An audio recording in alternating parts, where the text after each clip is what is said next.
안녕하십니까, 김미철 노무사입니다. 지난 시간 제가 본인의 시간당 임금은 반드시 계산할 줄 알아야 된다고 말씀을 드렸고, 내 임금을 209시간으로 나오면 시간당 임금이 나온다고 설명해 드렸습니다. 자, 오늘은 이 시간당 임금을 구하는 방법에 대해서 조금 더 자세하게 설명을 해 드리겠습니다. 자, 여러분들이 제 말을 듣고 내 임금을 209시간으로 나누려고 봤더니 한 가지 묘한 점을 발견하실 수 있을 것입니다. 자, 임금은 똑같은데 임금명세서를 보시면 기본급도 있고 연장수당, 야간수당, 휴일근로수당 혹은 연차휴가수당, 어떤 사업장에서는 가족수당, 상여금, 자, 이런 복잡한 수당체계를 가지고 있는 사업장들이 있을 수가 있습니다. 자, 이 사업장에서 시간급 임금을 계산하실 때는 전부 금액을 계산을 하시는 게 아니라 통상임금을 가지고 계산을 하시는 겁니다. 여기서 말하는 통상임금은 법률상으로 정기적이고 계속적이고 일률적이고 고정적으로 주는 수당을 얘기를 하는 겁니다. 그런데 이 말이 굉장히 어려우실 겁니다.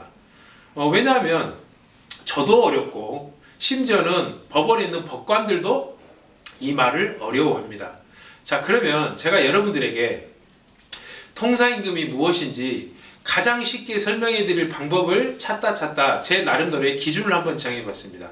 자, 제가 생각했을 때 통상임금인지 아닌지는 내가 그 달에 열심히 일을 했을 때 임금이 변하면 통상임금이 아닌 것이고, 열심히 일을 하든 안 하든 액수가 변하지 않으면 통상임금일 확률이 높습니다. 자, 예를 들어서 기본급은 여러분들이 열심히 일을 하시든 안 하시든 출근만 하면 보장된 임금이기 때문에 변하지 않습니다.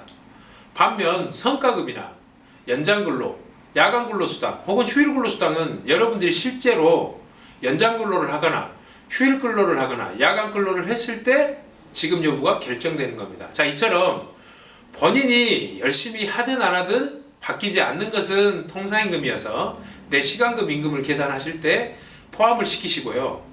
여러분들이 열심히 하면 임금이 좀 늘어나고 열심히 안 하면 안 늘어나는 임금은 통상임금이 아닐 확률이 높기 때문에 시간급 임금을 계산하실 때 넣어서는 안 됩니다. 자, 가령 가족수당을 가지고 설명을 해드리는 게 가장 쉽습니다. 어떤 회사에서 자, 결혼하신 분에게는 배우자 1인당 10,000원을, 그리고 자녀가 있으신 분들에게는 추가로 10,000원을 추가로 지급하되 최대 50,000원을 넘지 않는다는 가족수당 제도를 운영하고 있다고 예를 들어 보겠습니다. 자, 여러분들이 가족수당을 많이 받는 방법은 딱 하나밖에 없습니다.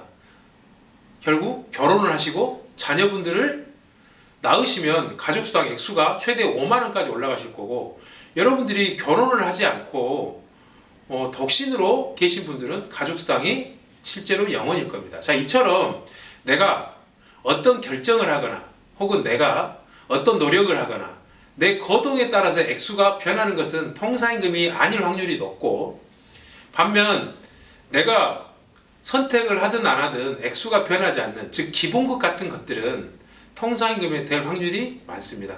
그래서 엄밀하게 말씀드리면 통상임금을 기초로 월 평균 근로시간인 209시간을 나누면 내 시간급 임금이 계산하게 된 겁니다.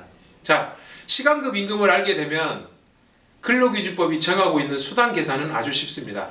자, 근로기준법이 정하고 있는 수당 중에 대표적인 수당은 연장근로수당, 야간근로수당, 휴일근로수당입니다. 자, 연장근로수당은 뭐냐면 하루에 8시간을 초과하거나 일주에 40시간을 초과해서 일을 했을 때는 시간당 통상임금, 즉 내 시간급 임금의 50%를 할증해서 임금을 지급하는 겁니다. 그래서 내 시간당 임금이 10,000원이면 연장근로를 했을 때는 15,000원을 수령하시는 겁니다. 자, 야간근로는 밤 10시부터 아침 6시 사이에 근로를 하셨을 때, 자, 그 시간에 대해서도 역시 50%를 할증해서 지급받는 제도입니다. 그리고 휴일근로는 휴일에 일했을 때 역시 50%를 할증해서 지급받는 제도입니다. 자, 여기에서 여러분들이 아셔야 될 건 휴일입니다. 여러분들이 생각하는 휴일은 달력에 빨간 글씨, 즉 일요일과 법정 공휴일을 휴일이라고 생각하실 겁니다. 그런데 여러분들이 잘못 아시는 것 중에 대표적인 게 이 휴일입니다. 근로기준법의 휴일이라고 하면 주휴일과 5월 1일 근로자의 날 이외에 휴일은 없습니다. 그래서 엄밀한 의미에서 빨간 글씨는 전부 다 휴일이 아닌 겁니다. 그래서 간혹 상담을 받다 보면 내가 개천절, 광복절에 일을 했는데 사업주가 50%를 할증해서 지급하지 않았습니다. 그래서 휴일 근로수당을 지급받지 않았습니다 라고 얘기하신 분들은 절반은 맞고 절반은 틀린 겁니다. 자, 절반을 맞는다고 말씀을 드리는 것은 회사 안에 있는 규칙, 즉 사규, 취업규칙에 휴일의 규정에 법정 공휴일이 들어가 있으면 그 말은 맞는 것이지만 사규에 별도의 규정이 없거나 제외하는 규정이 있다라고 하면 그날은 휴일 근로가 아닌 일반 근로가 되는 겁니다. 네, 그래서 이러한 문제를 해결하기 위해서 올해까지는 300인 이상 사업장에서는 사규의 내용이 어떻게 돼 있든지 강제적으로 혹은 의무적으로 법정 공휴일도 모두 휴일로 지정하는 법안이 이미 시행되고 있고요.